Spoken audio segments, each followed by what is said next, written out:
So, hello everyone, I am Girish. I have 6 years working experience in the construction industry.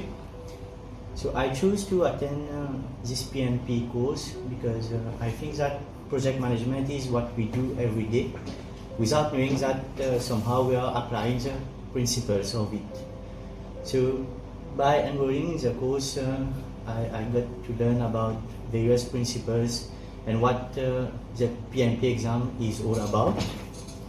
I think that the facilities provided here by ProThoughts were awesome, and that the trainer delivered clear lectures about the course and how to eventually prepare for the exams.